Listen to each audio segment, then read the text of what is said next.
June 4th, 1943, a date etched not in blood, but in the quiet tremor of a pencil across paper. Una Fitzia Vera Burkhardt, a name lost to the grand narratives of war, yet about to be irrevocably bound to its most subtle victory, sat hidden within the belly of a Pullman coach, his journal a forbidden confidant. The words he penned, barely legible in the dim light leaking from under a drawn shade, were treasonous in their very essence, a seed of doubt planted in the meticulously cultivated field of Nazi certainty. He wrote haltingly, the syllables forming a stark, unsettling truth. The Americans must be lying. A simple declaration, perhaps, yet possessing the seismic force to topple empires. He paused, the pencil hovering above the page, the silence within the carriage amplified by the rhythmic chugging of the train. Could it be true? Could the endless stream of propaganda, the years of carefully crafted lies, be nothing more than elaborate charades? He looked out the window, past his own reflection, into the vast, unwavering Texas night, and the answer, blazing with unapologetic brilliance, was undeniable. The American landscape, a defiant testament to abundance, glowed with an intensity that mocked the carefully enforced darkness of the Reich.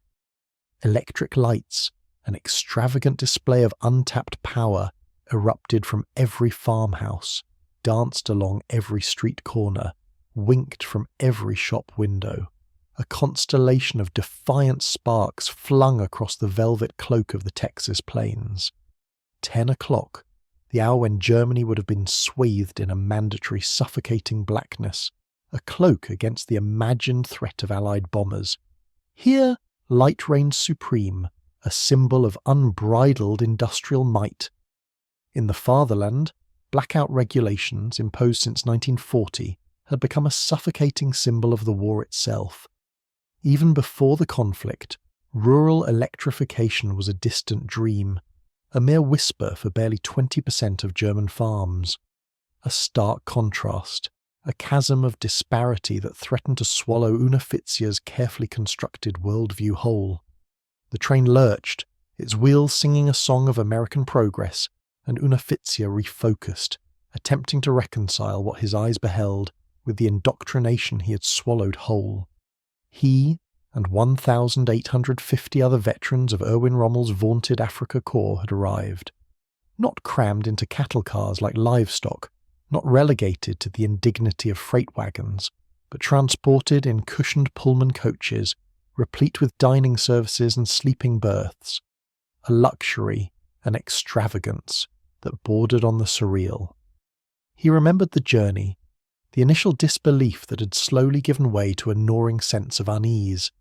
The food, plentiful and rich, the clean linen, the attentive service, it had all felt like an elaborate performance, a carefully staged attempt to impress. But as the miles blurred past, as the train sliced through the heart of America, the performance became reality, the stage transformed into the world itself.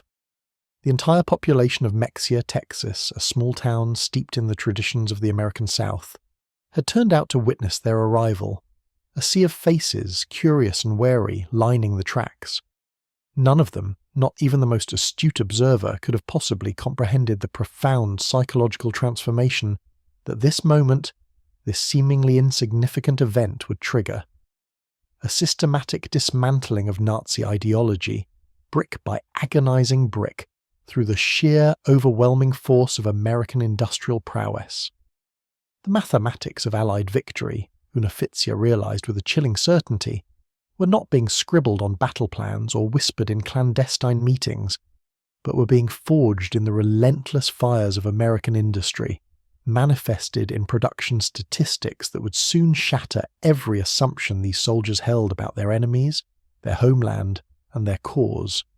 The collapse, he understood now, had begun not on the battlefields of North Africa, but in the quiet corners of their own minds, slowly, inexorably corroding the foundations of their belief. The surrender in Tunisia, the humiliation of defeat, these were mere preludes to the true battle, the war for their very souls. The surrender on May 13th, 1943 in Tunisia, was the beginning. General Jürgen von Arnim, Rommel's ill-fated replacement, capitulated, surrendering approximately 250,000, somewhere between 250,000 and 275,000, German and Italian soldiers to the Allied forces, a staggering loss, a crippling blow to the Axis war machine.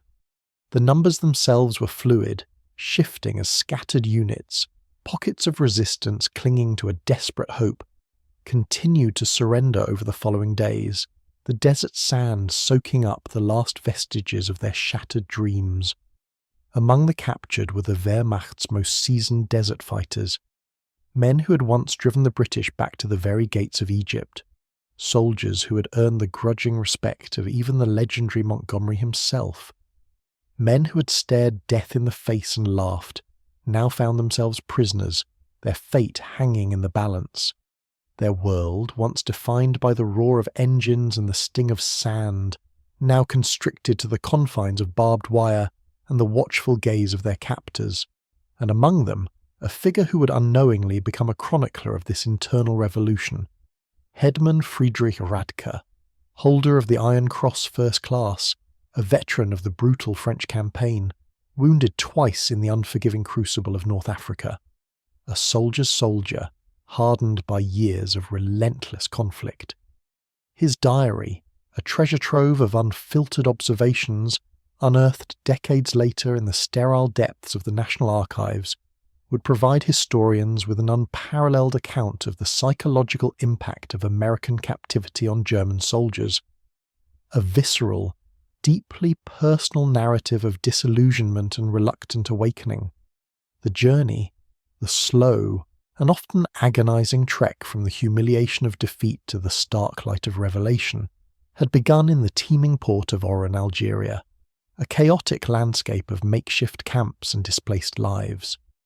As Radke, along with 30,000 other prisoners of war, waited under the relentless African sun for the ships that would carry them across the vast Atlantic, the subtle yet insidious encroachment of American efficiency had already begun to chip away at their carefully cultivated preconceptions.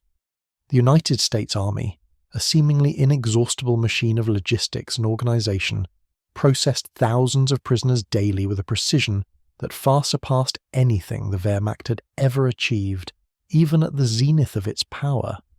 Identity cards were meticulously photographed and filed. Medical examinations were swiftly and efficiently completed.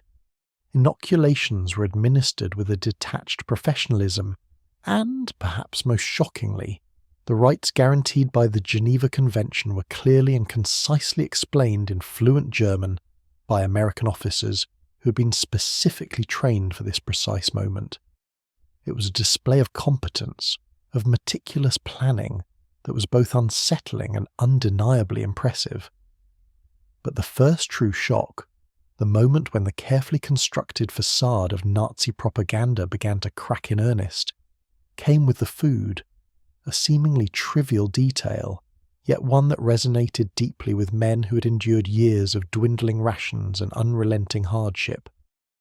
Obergefreiter Hans Mühr, captured with the remnants of the once formidable 21st Panzer Division, wrote to his mother, his words carefully censored by American authorities, a letter that would only see the light of day 8 long months later. In the cage at Oran, he confessed, his handwriting betraying the lingering disbelief. While we waited for ships, the Americans fed us better than we had eaten in 6 months of desert warfare. White bread, real coffee, meat twice a day. We thought it was propaganda, that they were trying to impress us. He paused, the words heavy with realization. We didn't realize this was their standard military ration. The sheer, almost obscene abundance of it all, the casual disregard for scarcity, the casual availability of luxuries they had long since forgotten, began to sow seeds of doubt. The Liberty ships that would carry them across the vast and perilous expanse of the Atlantic were themselves monumental testaments to American industrial might, floating embodiments of a seemingly limitless capacity for production. The SS Robert E. Peary, a name now synonymous with American ingenuity and relentless efficiency, had been constructed in a mind-boggling 4 days, 15 hours, and 29 minutes at the bustling Kaiser shipyards in Richmond, California. A feat of engineering that would have been dismissed as impossible propaganda if the Germans had ever learned of it.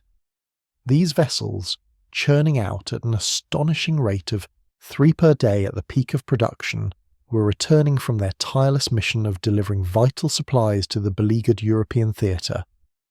Rather than sail back empty, a waste of precious resources the Americans seemed incapable of tolerating, they carried human cargo, a grim procession of up to 30,000 prisoners of war per month by the summer of 1943.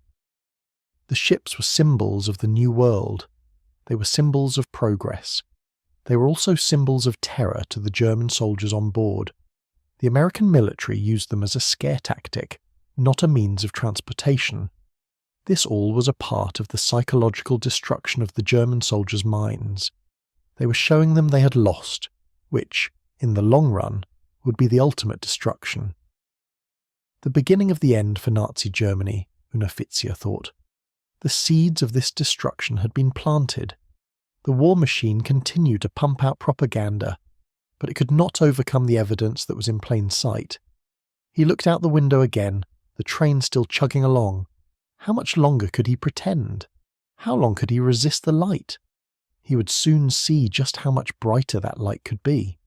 The 2-week Atlantic crossing, a seemingly endless stretch of ocean and uncertainty in July 1943, provided the second and perhaps most crucial phase of this insidious psychological demolition.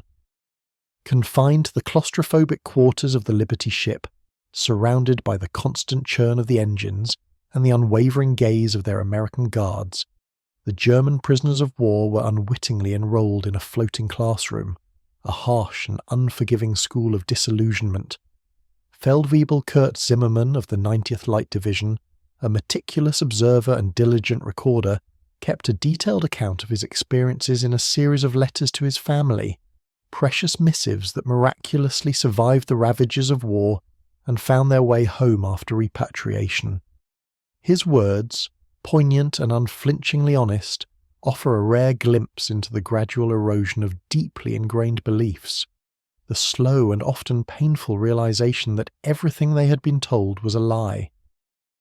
The ship's crew, he noted with a mixture of awe and simmering resentment, disposed of more food waste each day than my entire company had received in weekly rations during the final, desperate months in Africa.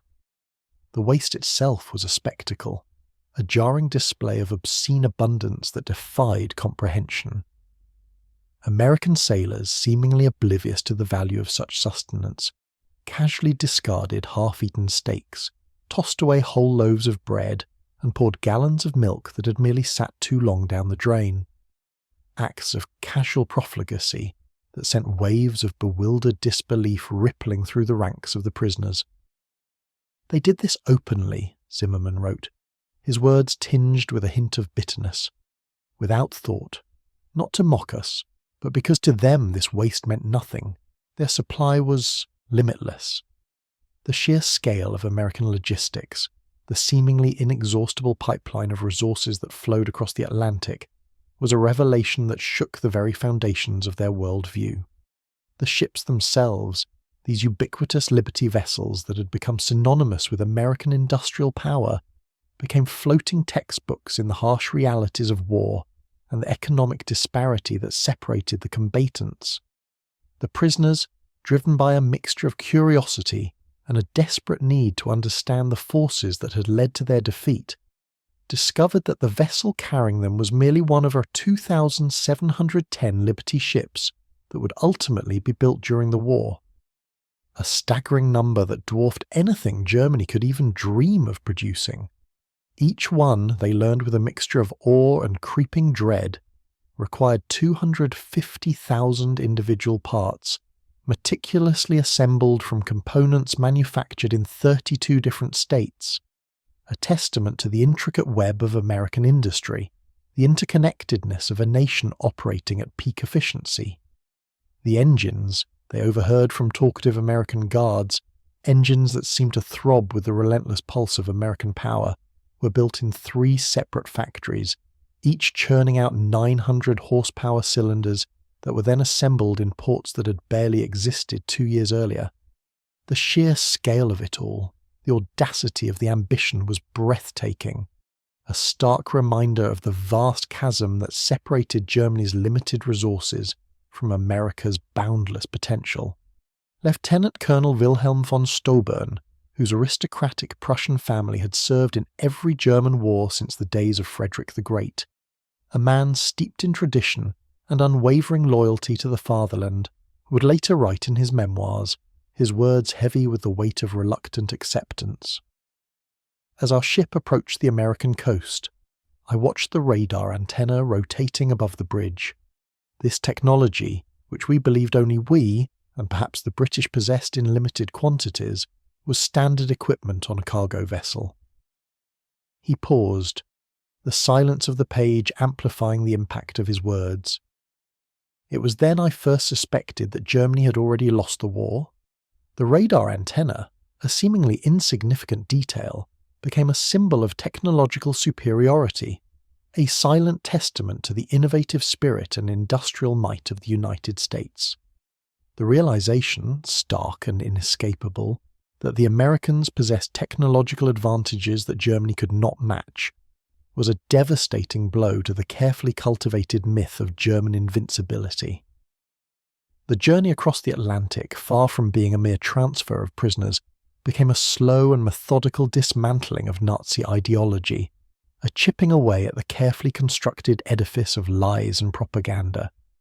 Every wasted morsel of food, every glimpse of technological superiority, every whispered conversation with their American guards served to reinforce the uncomfortable truth that they had been deceived, that their leaders had led them down a path of destruction based on false promises and blatant lies. The prisoners, trapped within the confines of the ship, were also trapped within the confines of their own minds, wrestling with the uncomfortable realities that were slowly, inexorably, unravelling their carefully constructed worldview. The waves crashed against the hull of the ship, the constant rhythm a metronome counting down the days until their arrival in America, a land that, for many of them, represented both fear and a strange, unsettling hope. They didn't know what to expect, but they could have never imagined just how much their lives were about to change. The journey across the Atlantic Ocean was not merely a physical relocation, it was a journey into the heart of disillusionment, a voyage that would ultimately redefine their understanding of the world and their place within it. The boat was their prison, their school, their confessional, their therapist, and their way into a new world. The boat was the beginning of their second life. August 2nd, 1943. The day the horizon transformed from an endless expanse of ocean to the tangible reality of the American coastline. A day that would forever be etched in the memories of the German prisoners of war as the moment when the last vestiges of Nazi propaganda about American industrial weakness were irrevocably shattered. The first sight of America, as the Liberty ship navigated the intricate waterways leading to Norfolk Naval Base, Virginia, was an assault on the senses, a visual and auditory bombardment that overwhelmed their carefully cultivated expectations. The Norfolk base sprawled across a staggering 4,300 acres, its docks stretching for miles like concrete tentacles reaching out to embrace the sea, its cranes, colossal metal behemoths, ceaselessly loading and unloading dozens of ships simultaneously. It was a scene of frenetic activity, a symphony of industrial efficiency that dwarfed anything they had ever witnessed in Germany. In a single day, this one port, this single hub of American naval power, handled more tonnage than the entire German port of Hamburg, the fatherland's largest and most vital maritime centre, managed in an entire week. The sheer scale of it all, the relentless pace of production, the seemingly effortless coordination of men and machines was both awe-inspiring and deeply unsettling. Gefreiter Johann Weber, a factory worker from the Ruhr Valley before his conscription into the Wehrmacht, a man familiar with the grime and relentless demands of industrial labour, counted a staggering 47 cargo ships in various stages of loading or unloading, a chaotic ballet of human and mechanical effort that seemed to defy the very laws of physics. Each crane, he noted in his secret diary, the words carefully concealed beneath the banalities of everyday observations, lifted loads that would have required a dozen men and horses in Germany, a testament to the power of American engineering, the relentless pursuit of efficiency. They moved with electric power, smoothly, continuously, without the choking coal smoke that perpetually blanketed Germany's industrial cities, a visual reminder of the environmental cost of the fatherland's relentless pursuit of rearmament. The prisoners, still reeling from the sensory overload of the naval base, were formed into neat columns for the march to the waiting trains, a slow and orderly procession that wound its way through the heart of the facility. Along the route they passed parking lots, vast expanses of asphalt teeming with civilian automobiles, hundreds upon hundreds of them, belonging to the ordinary dock workers, the men and women who kept this colossal machine of war running. In Germany, private automobile ownership remained a privilege reserved for the wealthy elite, the upper echelons of the Nazi Party, and the select few who had managed to amass significant wealth before the war. The Volkswagen, the people's car promised to the German people since 1934, remained a distant propaganda dream, a tantalizing vision that never materialized for the vast majority of the population. Fewer than 1,000 ever delivered to civilians. Yet here, in what Nazi propaganda had relentlessly portrayed as a decadent, collapsing America, ordinary labourers drove to work in their own cars, a symbol of economic prosperity and personal freedom that was both jarring and deeply unsettling. The prisoners continued to stare in disbelief, their carefully cultivated image of American poverty and economic hardship crumbling before their very eyes. But nothing, not even the overwhelming scale of the naval base or the sheer abundance of automobiles, could have prepared them for the trains themselves, the gleaming steel behemoths that awaited them, promising a journey into the heart of America. These were not boxcars, the cramped and dehumanizing cattle cars that had been used to transport troops across Europe, nor were they the infamous 40 and 8-inch wagons, designed to carry 40 men or 8 horses, that had become synonymous with the brutal realities of war. Instead, they were full passenger coaches, the kind reserved for civilian travel. Pullman cars with padded seats that converted into comfortable sleeping berths, dining cars with pristine white tablecloths and gleaming silver cutlery, observation cars with panoramic windows that offered breathtaking views of the passing landscape. It was a level of luxury that seemed almost obscene, a stark contrast to the hardship and deprivation they had endured for years.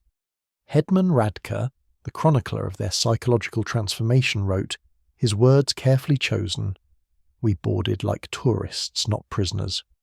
He paused, the weight of his observation heavy on the page. The American guard seemed almost embarrassed by the comfort.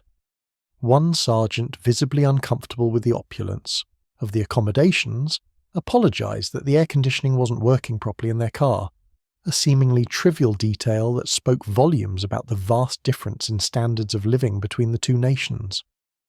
Air conditioning, Radke wrote, his words dripping with incredulity. In August, we had believed such luxury existed only in Hitler's personal train.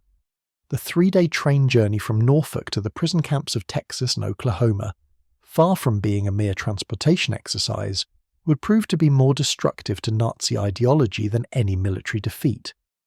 A relentless assault on their carefully constructed worldview that would leave them questioning everything they had ever believed. The journey had only just begun. As the trains rolled through Virginia, their steel wheels singing a song of American abundance, the prisoners pressed their faces against the windows, desperate to reconcile the reality they were witnessing with the propaganda they had been fed for years. They were peering into an America that simply could not exist, according to everything they had been told, a land of poverty and decay, crippled by economic hardship and social unrest. Instead, they found a land of vibrant prosperity, a nation brimming with industrial might and a standard of living that seemed almost unimaginable.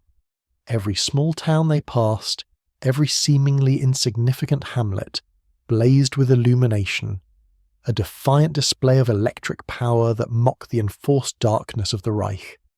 Martinsville, Danville, Greensboro. These were not bustling metropolises, but rather modest communities that, in Germany, would have been lucky to boast a single electric street lamp. Yet here they displayed illuminated shop windows, their shelves overflowing with goods, electric signs that crackled with vibrant energy, and houses with lights burning in multiple rooms, a testament to the widespread availability of electricity and the comfortable lifestyle it afforded. The trains passed factories running night shifts, their windows glowing with the orange heat of industry, their parking lots teeming with automobiles, even at the stroke of midnight. A visual reminder that American industry never slept, that production continued relentlessly, fueled by an inexhaustible supply of resources and a seemingly limitless demand. Obergefreiter Muir, the son of a staunch Nazi party bloc leader in Hamburg, wrote in a letter, unearthed in 1987, his words laced with a growing sense of unease. "We passed through dozens of cities that first night. Everyone had more electricity than all of Hamburg." He paused, the realization dawning on him with chilling clarity. "The guards told us this was normal, that every American town had electricity since the 1920s. I called him a liar. He just shrugged and said we would see." The casual nonchalance of the American guards, their unwavering confidence in the face of disbelief, was perhaps the most unsettling aspect of it all. They were not trying to convince them, not engaging in propaganda or boasting. They were simply stating facts, presenting the reality as they knew it, and allowing the prisoners to draw their own conclusions. In Roanoke, Virginia, the train stopped to take on water and coal, a brief respite that offered the prisoners a glimpse into the efficiency and technological superiority of the American railway system. They watched, mesmerized, as American railway workers performed in 30 minutes what would have taken 2 hours in Germany. Automated coal loaders that effortlessly transferred tons of fuel, electric water pumps that gushed with seemingly limitless volume, mechanized lubrication systems that eliminated the need for manual labor. Every aspect of the operation demonstrated a technological superiority that was both undeniable and deeply disturbing. More disturbing still was the casual wealth of the workers themselves. They wore leather boots that would have cost a German labourer 2 months' wages. They drank Coca-Cola from glass bottles and tossed the empties into bins without a second thought. They smoked cigarettes continuously, stubbing them out half-finished. Acts of casual profligacy that spoke volumes about the disparity in economic conditions between the two nations. Gefreiter Hinrich Müller, an electrical engineer from Siemens before the war, a man intimately familiar with the intricacies of power generation and distribution, calculated that the single railway yard they stopped in used more electricity in 1 hour than his entire district in Berlin used in a day. A staggering statistic that highlighted the vast chasm of industrial capacity that separated Germany from the United States. "The waste was magnificent," he wrote, his words tinged with a mixture of awe and despair. They left lights burning in empty buildings. Electric fans ran in vacant rooms. It was the carelessness of infinite resource. As the trains crossed into Tennessee and Kentucky, the prisoners encountered American industrial power in its full, unadulterated glory. Through the windows, they watched endless factories stretch as far as the eye could see, each one larger than anything most of them had ever seen in Germany. Sprawling complexes of steel and concrete that hummed with the relentless energy of production. The Alcoa aluminum plant in Tennessee stretched for 3 miles along the river, its electric furnaces consuming a staggering 175,000 kilowatts of power, more than the entire city of Munich, a symbol of America's insatiable appetite for aluminum and its ability to generate the power needed to fuel its industrial machine. Near Louisville, the train slowed as they passed the rubber town complex, where synthetic rubber plants had sprung from empty fields in just 18 months. 4 massive facilities, each employing thousands of workers, producing 800,000 tons of synthetic rubber annually. Germany, despite inventing the process, had never managed more than 120,000 tons in its best year, a stark reminder of its limited resources and its inability to compete with American industrial might. Oberleutnant Erich Hoffmann, a chemist from E.G. Farben, Germany's leading chemical conglomerate, understood the implications immediately. He knew the processes, the equipment, the scale of production. In a post-war interview, he recalled, "I knew those plants. I could see the distillation columns, the catalytic crackers. Each facility was more advanced than anything we had built, and there were 4 of them just in this one location. They told us there were dozens more across the country. The enormity of it all, the sheer scale of American industrial capacity, was beginning to sink in. The prisoners were witnessing a reality that contradicted everything they had been told, a reality that threatened to shatter their carefully constructed worldview." The trains pushed further into the heart of America, past landscapes of prosperity and light that they never knew existed. The trains, relentless in their journey, continued to carry their captive audience deeper into the American heartland, each mile a further nail in the coffin of Nazi ideology. The closer they got, the harder it became to deny the truth. The trains passed Ford's Willow Run plant outside Detroit, a monumental testament to American industrial prowess visible from miles away.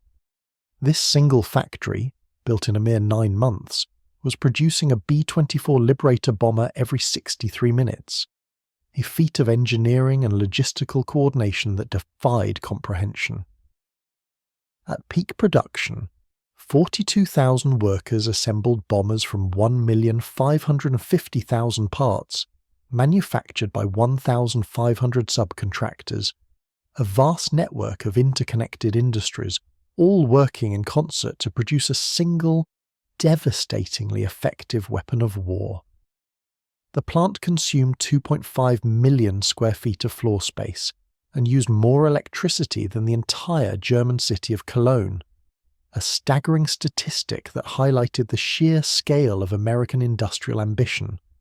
Hauptmann Wehrli, a Luftwaffe pilot shot down over Tunisia, pressed his face against the window as they passed, his eyes wide with disbelief as he struggled to reconcile what he was seeing with the propaganda he had been fed for years. He counted 17 B-24s in various stages of completion visible from the train, a silent testament to the relentless pace of production. We had been told American planes were inferior, hastily built, would fall apart in combat, he later confessed. But I could see the precision of the assembly lines, the quality of the construction. These were not inferior aircraft. They were simply built faster than we could imagine possible. The closer the trains penetrated into the American interior, the more complete became the destruction of Nazi mythology. The land stretched before them, one huge advertisement for its own success. In St. Louis, they crossed the Mississippi River on the Eads Bridge, a marvel of engineering that spanned the mighty waterway, while below them, barges carried more grain than the entire German harvest of 1942, a reminder of the vast agricultural bounty of the American Midwest. The prisoners could see grain elevators stretching along both banks, each one holding enough wheat to feed a German city for months, a testament to the abundance and efficiency of American agriculture. Unteroffizier Karl Schmidt, a farmer's son from Bavaria, wrote in his diary, his words laced with a mixture of awe and envy. The Americans transport food as we transport ammunition, in endless quantities, without concern for loss. He paused, the realization dawning on him with chilling clarity. I watched them loading a single barge with enough wheat to feed my entire village for 5 years. The crane operator was eating a sandwich with meat thicker than our weekly ration. In Kansas City, the train stopped at a massive stockyard, a sprawling complex of pens and corrals where tens of thousands of cattle waited for slaughter. The smell of meat-packing plants filling the air for miles. German POWs, who had subsisted on a meagre 200 grams of meat per week in Africa when they were lucky, watched American workers eating beef sandwiches during their lunch break, a scene of casual abundance that seemed almost surreal. "They ate meat like we ate bread," wrote Gefreiter Paul Fischer, his words tinged with a hint of bitterness. No, that's wrong. They ate meat like we wished we could eat bread. The American guards, perhaps sensing their hunger and disbelief, bought them hamburgers from a stand near the station, meat, cheese, and vegetables on white bread for 15 cents. He bought 20 of them without thinking, paid with a single dollar bill, Fisher wrote. This was not special. This was their normal food. The journey was only half over. The arrival at the prison camps themselves provided the next level of cognitive demolition, a final assault on the carefully constructed facade of Nazi ideology that would leave many of the prisoners questioning everything they had ever believed. Camp Hearn, Texas, built in a mere 4 months, housed between 3,000 and 4,800 prisoners in conditions that exceeded what most of them had known as civilians: wooden barracks with electric lights, flush toilets, hot showers, and steam heat. Each building was constructed with more lumber than entire German villages possessed, a testament to the abundance of resources in America and the willingness to provide even enemy prisoners with a comfortable living environment. The camp hospital astounded the medical personnel among the prisoners. Oberstleutnant Dr. Friedrich Bauer, chief surgeon of the 164th Light Division, found himself in a facility better equipped than most German civilian hospitals. X-ray machines, surgical equipment, pharmaceutical supplies that had been unavailable in Germany since 1941, all standard provision for enemy prisoners. They had penicillin, Doctor, Bauer would later testify. This miracle drug that we had only heard rumours about, they used it freely, even on prisoners with minor infections. German soldiers were dying for want of basic sulfur drugs, and the Americans were giving us their most advanced medicine without hesitation. The camp kitchen became another classroom in American prosperity. Prisoners assigned to cooking duties discovered walk-in refrigerators, electric mixers, automated dishwashers, and gas ranges that could prepare meals for 5,000 men. The daily ration included fresh milk, eggs, meat, vegetables, and white bread, quantities that German civilians hadn't seen since 1939, a stark reminder of the vast disparity in living standards between the two nations. Feldwebel Otto Krebs, a former hotel chef from Munich, wrote, "Today, we threw away more food than my family has seen in 3 years. Not spoiled food, simply excess. The American regulations require we prepare 10% more than needed to ensure every prisoner receives full rations. The surplus is discarded. I wept as I threw perfectly good bread into the garbage. The casual abundance of the American prison camps, the willingness to provide even enemy soldiers with a level of comfort and care that was unimaginable in Germany, was a powerful indictment of the Nazi regime and its lies about American weakness and decadence." He stared out the window of the train. He would soon be inside of this camp. He would soon experience the truth for himself. He knew what that would mean. It would mean that everything he had stood for was a lie. It would mean that everything he had fought for was for nothing. It would mean that his leaders had betrayed him. It would mean that his country was doomed. It would mean a new life. By September 1943, the labour shortage in American agriculture led to the employment of POWs in fields and factories across the country, a decision driven by necessity that would prove more destructive to Nazi ideology than any propaganda program could have achieved. Groups of prisoners were trucked daily to work sites, travelling through the American heartland without blindfolds or restricted routes. They saw everything. The endless fields of corn and wheat, the factories running 3 shifts, the shops full of goods, the parking lots full of cars, the houses with refrigerators and radios, all testaments to the prosperity and industrial might of the United States. At a cotton gin outside Houston, Unteroffizier Herbert Lang watched a single machine process more cotton in 1 hour than his entire village could have handled in a month using traditional methods. A stark reminder of the efficiency and technological superiority of American agriculture. The gin was powered by electricity from the Colorado River Authority, part of a rural electrification program that had brought power to 90% of Texas farms by 1943. A testament to the government's commitment to improving the lives of its citizens, even in rural areas. The farmer who owned the gin was nobody special, Lang recorded. Not aristocracy, not a party member, just a farmer. Yet he had electricity, running water, a truck, a car, and a tractor. His workers, including the Negroes, ate lunch from boxes containing more food than German workers received in a week. And this was normal. Every farm we passed was the same. In Nebraska, prisoners worked in sugar beet fields, witnessing agricultural mechanization that defied comprehension. A single combine harvester, they learned, could do the work of 100 men. The fields stretched to the horizon, each one larger than entire German counties, a testament to the vastness of American agriculture and its ability to feed the world. The farmers spoke casually of yields that would have been fantasy in Germany. 60 bushels of wheat per acre compared to Germany's 30 on the best land. A stark reminder of the superior soil and agricultural techniques of the United States. Gefreiter Wilhelm Hoffmann, working on a farm outside Scottsbluff, wrote, "The farmer's son, a boy of 16, drove a tractor worth more than everything my father had earned in his lifetime." He paused, the realization dawning on him with chilling clarity. When I mentioned this, the boy laughed and said it wasn't even a particularly good tractor. His father was waiting for a new model from John Deere that would be even better. The casual affluence of the American farmers, the willingness to invest in the latest technology, and the sheer abundance of their harvests was a powerful indictment of the Nazi regime and its romanticized vision of rural life. The most devastating revelations came to those prisoners who worked near or in American factories.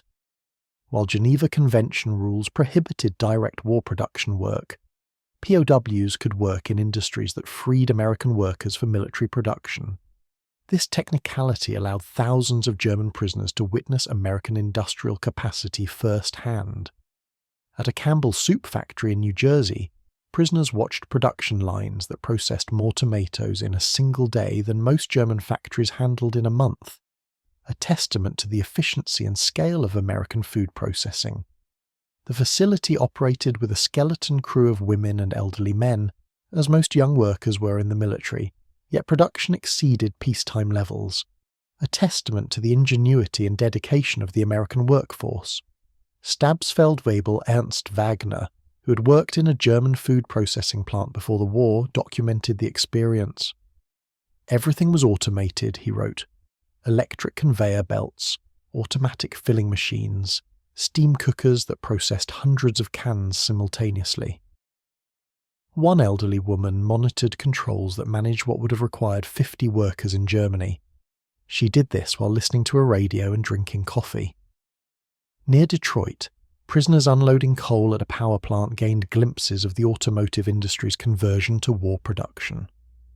The River Rouge, complex, visible across the water, employed 100,000 workers producing jeeps, aircraft engines, and tanks.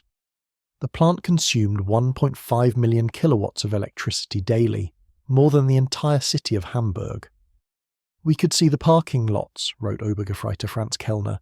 "Thousands of cars belonging to workers in Germany.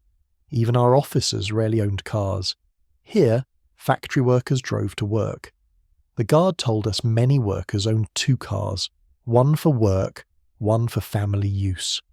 We thought he was mocking us. He was not. By winter 1943, the cumulative impact of these observations was producing what American intelligence officers called ideological collapse syndrome among the prisoners. the carefully constructed facade of Nazi ideology crumbling under the weight of reality.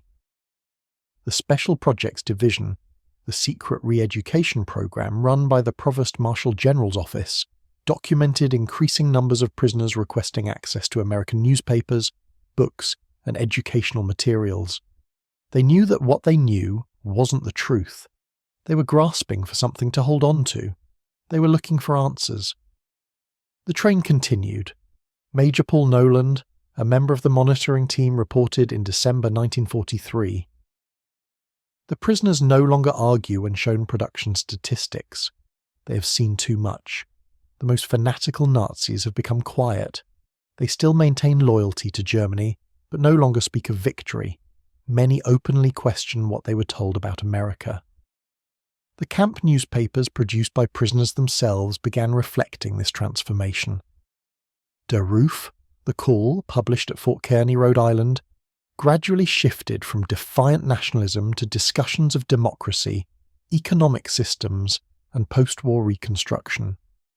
The editors, carefully selected anti-Nazi prisoners, found their audience increasingly receptive. They were planting seeds in fertile ground. Lieutenant Hermann Gut, captured with the 10th Panzer Division, wrote in a letter that passed American censors, "We were told America was a mongrel nation, weak, divided, controlled by Jews, incapable of military prowess. Every day I am here, I see the opposite. This is the most organized, unified, and powerful nation on earth. We were told fairy tales by criminals." The train was coming to a stop.